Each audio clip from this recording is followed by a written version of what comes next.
Run rate ಮುಖಾಂತರ ಆ ತಂಡವನ್ನ ನಾವು ಇಲ್ಲಿ ಸೆಮಿಫೈನಲ್ ಹಂತಕ್ಕೆ ಎರಡು ತಂಡವನ್ನ ನಾವು ಕರೆದುಕೊಳ್ತೇವೆ.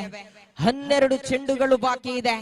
ಎಸೆತಗಾರಿಕಾ ವಿಭಾಗದಲ್ಲಿ ಆತೀಫನ ಕೈಯಲ್ಲಿದೆ ಚೆಂಡು, ದಾಂಡುಗಾರಿಕಾ ವಿಭಾಗದಲ್ಲಿ ನಿಖಿಲ್ ರವರ ಕೈಯಲ್ಲಿದೆ ದಾಂಡು. ತೋಡಾರ್ ಫ್ರೆಂಡ್ಸ್ ತೋಡಾರು ಪ್ರಸ್ತುತಪಡಿಸಿದ ಈ ಕ್ರಿಕೆಟ್ ಪಂದ್ಯಾಕೂಟದಲ್ಲಿ ಇವತ್ತಿನ ದಿನ ಆ ಪ್ರಥಮ ದ್ವಿತೀಯ ಬಹುಮಾನವನ್ನ ಪಡೆಯುವವರು ಯಾರು? ಈಗಾಗಲೇ 1-2 ತಂಡಗಳು ಸೆಮಿಫೈನಲ್ ಹಂತಕ್ಕೆ ದಾಪುಗಾಲಿಟ್ಟಿದೆ.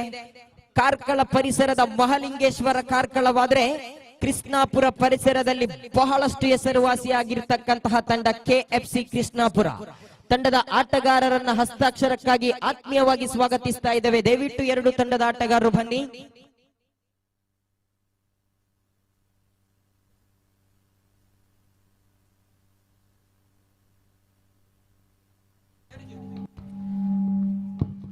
ಹನ್ನೊಂದು ಚೆಂಡುಗಳು ಬಾಕಿ ಇದೆ. 19 ಓಟಗಳು ಬೇಕಾಗಿದೆ. ತಂಡದ ಖಾತೆಯಲ್ಲಿ 28 ಓಟಗಳು ಜಮೆಯಾಗಿದೆ. ಇಲ್ಲಿ ದಂಡನ್ನ ತಿರುಗಿಸಿದ್ರು ರವಿ ಸಾಲ್ಯಾನ್, ಆದರೆ ಚೆಂಡುವಿಗೂ ದಂಡುವಿಗೂ ಯಾವುದೇ ಸಂಪರ್ಕ ಬರುತ್ತಾ ಇಲ್ಲ. ರವಿ ಅವರೇ, ಇದು ಲೀಗ್ ಮಾದರಿಯ ಪಂದ್ಯ. ಇನ್ನು 10 ಚೆಂಡುಗಳ ಮುಂದೆ 18 ಓಟಗಳು ಬೇಕಾಗಿದೆ. ಈ ಪಂದ್ಯದಲ್ಲಿ ಗೆದ್ದಂತಹ ತಂಡಕ್ಕೆ ದೇರಳಕಟ್ಟೆಯಿಂದ ಆಗಮಿಸಿದ ಕಡಲೆ ವ್ಯಾಪಾರಿ ಸಿದ್ದಿಕ್ ಇವರಿಂದ 5 ಕಡಲೆ ತಮ್ಮ ಪಾಲಾಗ್ಲಿಕ್ಕಿದೆ. ಖಂಡಿತವಾಗಿಯೂ ಆರಂಭದ ದಿನದಲ್ಲೂ ಕೂಡ ಪ್ರತಿಯೊಂದು ತಂಡಗಳಿಗೆ ಆಡುವ ಸಮಯದಲ್ಲಿ ಯಾವ ತಂಡ ಆ ಪಂದ್ಯಾಕೂಟದಲ್ಲಿ ಗೆದ್ದುಕೊಳ್ಳುತ್ತೋ ಆ ತಂಡಕ್ಕೆ 5 ಕಡಲೆಯನ್ನು ಕೊಟ್ಟು ಸಹಕರಿಸ್ತಾ ಇರ್ತಾರೆ. ಇಲ್ಲಿ 10 ಚೆಂಡುಗಳು ಬಾಕಿ ಇದೆ.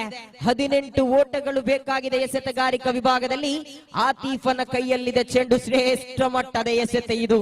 ಸ್ವೀಪ್ ಮಾಡಲು ಪ್ರಯತ್ನವನ್ನ ಪಟ್ಟರು ನಿಖಿಲ್, ಆದರೆ ಪ್ರತಿಯೊಂದು ಎಸೆತಗಾರರು ಇಲ್ಲಿ ಗೋರಿ ಯಂಗ್ ಬಾಯ್ಸ್ ಪಾಂಡೇಶ್ವರ ತಂಡದ ಆಟಗಾರರನ್ನ ಕಟ್ಟಿ ಹಾಕ್ತಾ ಇದ್ದಾರೆ. ಖಂಡಿತವಾಗಿಯೂ ಒಂದು ದೊಡ್ಡ ಹೊಡೆತ ರವಿ ಅವರೇ, ಒಂದು ದೊಡ್ಡ ಹೊಡೆತ ಬಂದದ್ದೇ ಆದಲ್ಲಿ ಪಂದ್ಯದ ಚಿತ್ರಣವೇ ಬದಲಾಗಲಿಕ್ಕಿದೆ. 9 ಚೆಂಡುಗಳ ಮುಂದೆ 17 ಓಟಗಳು ಬೇಕಾಗಿದೆ. 30 ಅಂಕಪಟ್ಟಿಯಲ್ಲಿ ಜಮೆಯಾಗಿದೆ. ತನ್ನ ಓವರಿನ 4ನೇ ಚೆಂಡನ್ನ ಎಸೆಯಬೇಕಾಗಿದೆ ಆತೀಫ್ ಕಂಕನಾಡಿ.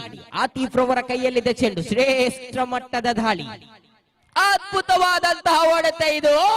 ಮೈ ಗುಡ್ನೆಸ್, ಹೇಳಿದ್ದೆ ಒಂದು ದೊಡ್ಡ ಹೊಡೆತ ಬಂದದ್ದೇ ಆದಲ್ಲಿ ಆ ಶ್ರೇಷ್ಠ ಮಟ್ಟದ ಎಸೆತಕ್ಕೆ ಸಮಯ ಸಂದರ್ಭ ಎಲ್ಲವನ್ನ ಅರಿತುಕೊಂಡು ದಂಡನ್ನ ಬಿಚ್ಚಿ ಹೊಡೆಯಲು ಪ್ರಯತ್ನಿಸ್ತಾರೆ ಈ ರವಿ. ಆ ರವಿಯವರ ಆಕರ್ಷಕ ಶೈಲಿಯ ಸಿಕ್ಸರ್ ಬಂದಿದೆ ಕ್ರೀಡಾಭಿಮಾನಿಗಳೇ. ಈಗ ಪಂದ್ಯವನ್ನ ನೋಡಲು ಬಂದಂತಹ ವೀಕ್ಷಕರ ಆ ಹುಮ್ಮಸ ಹೆಚ್ಚಿಸ್ತಾ ಇದೆ. ಕಾರಣ ಈ ಒಂದು ದೊಡ್ಡ ಹೊಡೆತ ಇಡೀ ಪ್ರೇಕ್ಷಕರನ್ನ ಬೆಚ್ಚಿ ಬೀಳುವಂತೆ ಮಾಡ್ತಾ ಇದೆ. ಇದೇ ರೀತಿಯ ಹೊಡೆತ ಪ್ರಥಮ ದಿನದಲ್ಲಿ ಹೊಡೆದಂತಹ ರವಿ ಸಾಲ್ಯಾನ್ ಸ್ಟ್ರೈಕರ್ ಅಲ್ಲಿ ಈ ಆಟಗಾರನನ್ನ ಕಟ್ಟಿ ಹಾಕಬೇಕಾಗಿದೆ. ಮತ್ತೆ ದಾಳಿಯಲ್ಲಿ ಶ್ರೇಷ್ಠ ಮಟ್ಟದ ದಂಡನೆ. ಇಲ್ಲಿ ಸಾದಿ ಕ್ಯಾಚ್ ಹಿಡಿಯಲು ಪ್ರಯತ್ನವನ್ನ ಪಟ್ಟರು. 1 ಓಟಗಳು ಮಾತ್ರ ಜಮೆಯಾಗಿದೆ. 7 ಚೆಂಡುಗಳು ಬಾಕಿ ಇದೆ. 10 ಓಟ ಬೇಕಾಗಿದೆ. ಪಂದ್ಯ ಬಹಳಷ್ಟು ರೋಚಕವಾಗ್ತಾ ಇದೆ. High voltage match. NM Mangaluru ವಿರುದ್ಧವಾಗಿ ಗೋರಿ ಯಂಗ್ ಬಾಯ್ಸ್ ಪಾಂಡೇಶ್ವರ ತಂಡಗಳ ಮಧ್ಯೆ ಪಂದ್ಯಾಕೂಟ ಸಾಗಿ ಬರ್ತಾ ಇದೆ.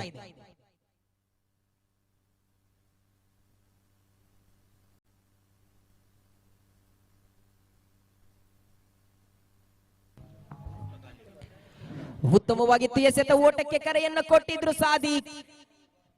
ಬಹಳಷ್ಟು ಚುರುಕಿನ ಕ್ಷೇತ್ರ ರಕ್ಷಣೆಯನ್ನ ಮಾಡಿದ್ರು ಕೂಡ ಅಡ್ಡ ಚೆಂಡು ಬರುವುದರೊಂದಿಗೆ ಪಂದ್ಯದ ಚಿತ್ರಣವೇ ಬದಲಾಗ್ತಾ ಇದೆ. 7 ಚೆಂಡುಗಳ ಮುಂದೆ 10 ಓಟಗಳು ಬೇಕಾಗಿತ್ತು. ಇಲ್ಲಿ 8 ಓಟಗಳು ಬೇಕಾಗಿದೆ. ಬಾಕಿ ಇದೆ 7 ಚೆಂಡುಗಳು ಮಾತ್ರ. ಪುತ್ತೂರು ಪರಿಸರದ ಈ ಮುತ್ತು ರವಿ ಸಾಲ್ಯಾನ್ ಪಡ್ಡಯೂರು ಆಗಮಿಸಿದಾಗ ಹೊಡೆದಂತಹ ಆ ಒಂದು ದೊಡ್ಡ ಹೊಡೆತವನ್ನ ಗಮನಿಸಿಕೊಳ್ಳಬೇಕಾಗಿದೆ ಕ್ರೀಡಾಭಿಮಾನಿಗಳೇ.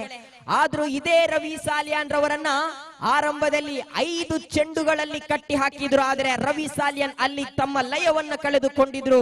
ಆ ಬಳಿಕ ಆತೀಫ್ ರವರ 4ನೇ ಚೆಂಡುವಿಗೆ ದೊಡ್ಡ ಹೊಡೆತಕ್ಕೆ ಪ್ರಯತ್ನಿಸಿದಂತಹ ರವಿ ಒಂದು ಸಿಕ್ಸರ್ ಅನ್ನ ಹೊಡೆದು ಗೋರಿ ಯಂಗ್ ಬಾಯ್ಸ್ ಪಾಂಡೇಶ್ವರ ಡಗ್ಔಟಿನಲ್ಲಿ ಮಂದಹಾಸ ಬರುತ್ತಾ ಇದೆ. ಕಾರಣ ಇನ್ನು ಬಾಕಿ ಇದೆ 7 ಓಟ. 6 ಚೆಂಡುಗಳ ಮುಂದೆ 7 ಬೇಕಾಗಿದೆ. ಪಂದ್ಯ ಬಹಳಷ್ಟು ಬಹಳಷ್ಟು ರೋಚಕ ಸ್ಥಿತಿಯಲ್ಲಿ ಸಾಗಿ ಬರ್ತಾ ಇದೆ. ಕಾರಣ ಇದು ಮಂಗಳೂರಿನ ಪ್ರತಿಷ್ಠಿತ ತಂಡಗಳ ಮಧ್ಯೆ ರೋಚಕ ಸ್ಥಿತಿಯ ಹಣಾಹಣಿ ಸಾಗಿ ಬರ್ತಾ ಇದೆ. ತೋಡಾರ್ ಫ್ರೆಂಡ್ಸ್ ತೋಡಾರು ಪ್ರಸ್ತುತಪಡಿಸಿದ ಈ ಪಂದ್ಯಾಕೂಟದಲ್ಲಿ ದಾಖಲೆಯನ್ನು ಬರಲಿಕ್ಕಿದೆ ಇವತ್ತಿನ ದಿನ ಸೆಮಿಫೈನಲ್ ಹಾಗೂ ಫೈನಲ್ ಪಂದ್ಯ.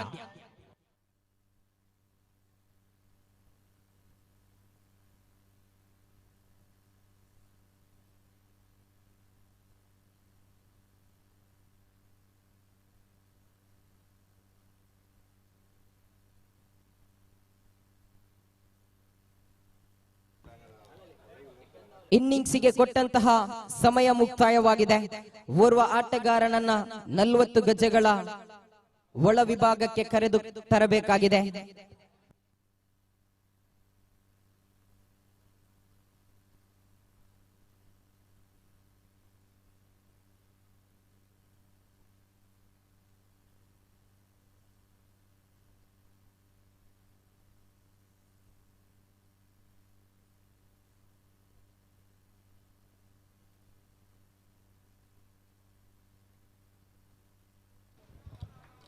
ಆರು ಚೆಂಡುಗಳ ಮುಂದೆ 7 ಓಟಗಳು ಬೇಕಾಗಿದೆ.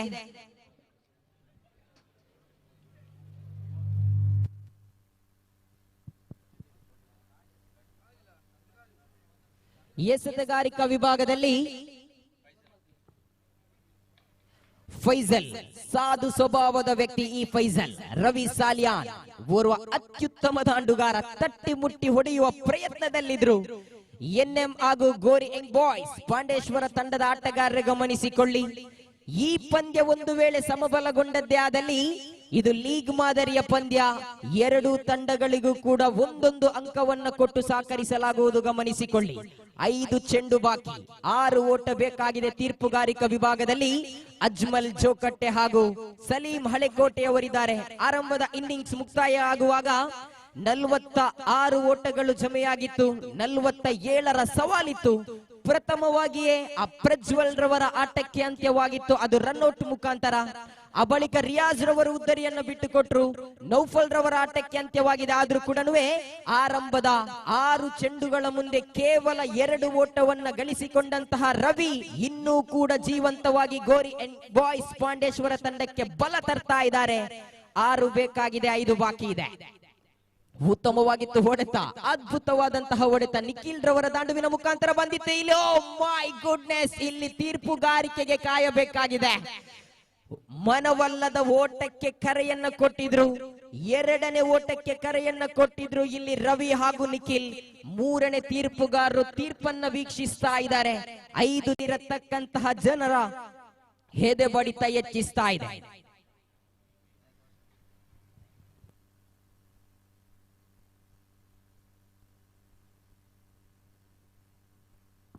ಔಟ್ ಎಂಬ ತೀರ್ಮಾನ ಬರುವುದರೊಂದಿಗೆ ಇಲ್ಲಿ ರವಿ ಸಾಲ್ಯಾನ್ ರವರ ಆಟಕ್ಕೆ ಅಂತ್ಯವಾಗ್ತಾ ಇದೆ. 2ನೇ ಓಟಕ್ಕಾಗಿ ಕರೆಯನ್ನ ಕೊಟ್ಟಿದ್ರು. ಸಿಕ್ಸರ್ ಹೊಡೆದ ಆಟಗಾರ. ಆರಂಭದಲ್ಲಿ 6 ಚೆಂಡುಗಳ ಮುಂದೆ ಕೇವಲ 2 ಓಟವನ್ನ ಗಳಿಸಿದ ಆಟಗಾರ ರವಿ ಈಗ 18 ಚೆಂಡುಗಳ ಮುಂದೆ 16 ಓಟವನ್ನ ಬಾರಿಸಿ ತಂಡಕ್ಕಾಗಿ ಒಂದು ಅದ್ಭುತವಾದಂತಹ ಇನ್ನಿಂಗ್ಸ್ ಅನ್ನ ಕಟ್ಟಿ ಓಟಕ್ಕೆ ಕರೆಯನ್ನ ಕೊಟ್ಟು ಉದ್ದರಿಯನ್ನ ಬಿಟ್ಟು ಕೊಟ್ಟಾಗ ಅದೇ ರವಿ ಸಾಲ್ಯಾನ್ ರವರ ಪರಿಸರದ ಪುತ್ತೂರಿನ ಮತ್ತೊಂದು ಮುತ್ತು ಹರ್ಷ ಪಡ್ಡೆಯೂರವರ ಆಗಮನವಾಗಿದೆ. ಈ 2 ಎಡಾಚಗೈ ದಾಂಡುಗಾರರು ಯಾವ ರೀತಿಯಲ್ಲಿ ಗೋರಿ ಯಂಗ್ ಬಾಯ್ಸ್ ಪಾಂಡೇಶ್ವರ ತಂಡಕ್ಕೆ ಆಸರೆಯಾಗಬಹುದು, ಮೋಡಿಯಾಗಬಹುದು. ಆದರೆ ಎನ್ಎಂ ಮಂಗಳೂರು ತಂಡದ ಸಾಧು ಸ್ವಭಾವದ ವ್ಯಕ್ತಿ ಫೈಜಲ್ ಈ ಆಟಗಾರರನ್ನ ಕಟ್ಟಿ ಹಾಕಬೇಕಾಗಿದೆ. 4 ಚೆಂಡು ಬಾಕಿ, 5 ಓಟಗಳು ಬೇಕಾಗಿದೆ. ಪಂದ್ಯದ ವೀಕ್ಷಣೆಯಲ್ಲಿ ಮಿಥುನ್ ರೈಸರ್ ಅವರು ಕೂಡ ಬಹಳಷ್ಟು ಸೂಕ್ಷ್ಮತೆಯಿಂದ ಈ ಒಂದು ಪಂದ್ಯವನ್ನ ವೀಕ್ಷಿಸ್ತಾ ಇದ್ದಾರೆ. ಕಾರಣ ಇದೇ ಮೈದಾನದಲ್ಲಿ ಕಳೆದ ವರ್ಷವೂ ಕೂಡ ಮಿಥುನ್ ರೈಸರ್ ಅವರು ಕೊನೆಯ ಕ್ಷಣದವರೆಗೂ ನಿಂತು ಪಂದ್ಯಕೂಟದ ವೀಕ್ಷಣೆಯಲ್ಲಿದ್ರು. ಪ್ರತಿ ಒಂದು ಪಂದ್ಯಗಳು ಕೂಡ ಈ ಬಂಗಬೆಟ್ಟು ಶಾಲಾ ಮೈದಾನದಲ್ಲಿ ಅದ್ದೂರಿಯಾಗಿ ಸಾಗುತ್ತೆ. ಮಾತ್ರವಲ್ಲ, ರೋಚಕ ಸ್ಥಿತಿಯ ಕೊನೆಯ ಚೆಂಡಿನವರೆಗೂ ಕೂಡ ಫಲಿತಾಂಶ ತಿಳಿಸಲಿಕ್ಕೆ ಆಗದಿರುವಂತಹ ಆಟ ಎನ್ನುವ ಮಾತಿಗೆ ತಕ್ಕ ಪಂದ್ಯಕೂಟ ಸಾಗಿ ಬರ್ತದೆ. 4 ಚೆಂಡು, 5 ಓಟ. ಮೈ ಗುಡ್ನೆಸ್, ಇಲ್ಲಿ ಫೈಜಲ್ ಅದ್ಭುತವಾದಂತಹ ಎಸೆತ. ಇದು 3 ಚೆಂಡುಗಳು ಬಾಕಿ, 5 ಓಟ ಬೇಕಾಗಿದೆ. ರವಿ ವೀಕ್ಷಣೆಯಲ್ಲಿದ್ದಾರೆ. ಪಂದ್ಯಾಟದ ಆಟಗಾರಿಕೆಯಲ್ಲಿ ಗೆದ್ದುಕೊಳ್ಳುವಂತಹ ತಂಡ ಯಾವುದು? ಗಳಿಗೂ ಕೂಡ ಒಂದೊಂದು ಅಂಕವನ್ನು ಕೊಟ್ಟು ಸಹಕರಿಸಲಾಗುವುದು, ಗಮನಿಸಿಕೊಳ್ಳು. ಇದು ಲೀಗ್ ಮಾದರಿಯ ಪಂದ್ಯ. 3 ಚೆಂಡುಗಳು ಬಾಕಿ, 5 ಓಟಗಳು ಬೇಕಾಗಿತ್ತು. ಉತ್ತಮವಾಗಿತ್ತು ಹೊಡೆತ. ಕ್ಷೇತ್ರ ಪಾಲಕ ರಿಯಾಜ್ ರವರ ಕೈ ಸೇರ್ತಾ ಇದೆ ಚೆಂಡು. 2 ಚೆಂಡುಗಳು ಬಾಕಿ ಇದೆ, 4 ಓಟಗಳು ಬೇಕಾಗಿದೆ. 6 ಓವರ್, 4 ಚೆಂಡುಗಳು ಮುಕ್ತಾಯವಾಗಿದೆ. 2ಕ್ಕೆ ಬೇಕಾಗಿದೆ 4. ಈ ಪಂದ್ಯವನ್ನ ಗೆಲ್ಲುವವರು ಯಾರು ಎನ್ನುವ ಪ್ರಶ್ನೆ ಪ್ರತಿಯೊಂದು ಕ್ರೀಡಾಪಟುಗಳಲ್ಲಿ ಮೂಡ್ತಾ ಇದೆ. ಕಾರಣ ಇದು ಮಂಗಳೂರಿನ ಪ್ರತಿಷ್ಠಿತ ತಂಡಗಳ ಮಧ್ಯೆ ರೋಚಕ ಸ್ಥಿತಿಯ ಲೀಗ್ ಮಾದರಿಯ ಪಂದ್ಯ. ತೀರ್ಪುಗಾರಿಕಾ ವಿಭಾಗದಲ್ಲಿ ಹದ್ದಿನ ಕಣ್ಣಿನ ಮುದ್ದಿನ ತೀರ್ಪುಗಾರರು ಅಜ್ಮಲ್ ಜೋಕಟ್ಟೆ ಹಾಗೂ ಸಲೀಂ ಹಳೆಕೋಟೆ ನಮ್ಮೊಂದಿಗಿದ್ದಾರೆ. ಎಸೆತಗಾರಿಕಾ ವಿಭಾಗದಲ್ಲಿ ಫೈಜಲ್ ತನ್ನ ಓವರಿನ ಪಂಚಮ ಚೆಂಡನ್ನ ಎಸೆಯಬೇಕಾಗಿದೆ. ಹರ್ಷ ಪಡ್ಡೆಯವರು ಸ್ವೀಪ್ ಮಾಡಲು ಪ್ರಯತ್ನವನ್ನ ಪಟ್ಟರು, ಆದ್ರೆ 1 ಓಟ ಮಾತ್ರ ಜಮೆಯಾಗಿದೆ. ಅದು ಕೂಡ ಇಲ್ಲಿ ಬೈಸ್ ಮುಖಾಂತರ ಜಮೆಯಾಗುವುದರೊಂದಿಗೆ 44 ಬಂದಿದೆ. 1ಕ್ಕೆ 3. ಈ ಪಂದ್ಯವನ್ನ ಗೆಲ್ಲುವವರು ಯಾರು? 1ಕ್ಕೆ 3. ಈ ಪಂದ್ಯವನ್ನ ಗೆಲ್ಲುವವರು ಯಾರು? ಕ್ರೀಡಾಂಗಣದ ಸುತ್ತಲೂ ಕ್ರೀಡಾಭಿಮಾನಿಗಳು ಪಂದ್ಯದ ವೀಕ್ಷಣೆಯಲ್ಲಿದ್ರೆ ಬೆದ್ರಾ ಮೀಡಿಯಾದ ಮುಖಾಂತರ 7,500 ಜನ ಈ ಪಂದ್ಯದ ವೀಕ್ಷಣೆಯಲ್ಲಿದ್ದಾರೆ. ಖಂಡಿತವಾಗಿಯೂ ಆಟಗಾರರ ಮನೆಯವರು ದೇಶದಲ್ಲಿ ಮಾತ್ರವಲ್ಲದೆ ಹೊರ ದೇಶದಲ್ಲೂ ಪಂದ್ಯದ ವೀಕ್ಷಣೆಯಲ್ಲಿದ್ದಾರೆ. ಕಾರಣ ಇಲ್ಲಿ 1ಕ್ಕೆ 3 ಪಂದ್ಯವನ್ನ ಗೆಲ್ಲುವವರು ಯಾರು ಎನ್ನುವ ಪ್ರಶ್ನೆ ಇದೆ. ಕೊನೆಯ ಚೆಂಡು ಚಾಲ್ತಿಯಲ್ಲಿ ಫೈಜಲ್ ಉತ್ತಮವಾಗಿತ್ತು ಹೊಡೆತ. ಒಂಟಿ ಓಟದ ಸೇರ್ಪಡೆ ಸಾದಿಕ್ ರವರ ಕೈಯಲ್ಲಿತ್ತು ಚೆಂಡು. 2ನೇ ಓಟಕ್ಕಾಗಿ ಕರೆಯನ್ನ ಕೊಟ್ಟರು NM ಮಂಗಳೂರು. ಈ ಪಂದ್ಯಾಕೂಟದಲ್ಲಿ ಜಯಶಾಲಿಯ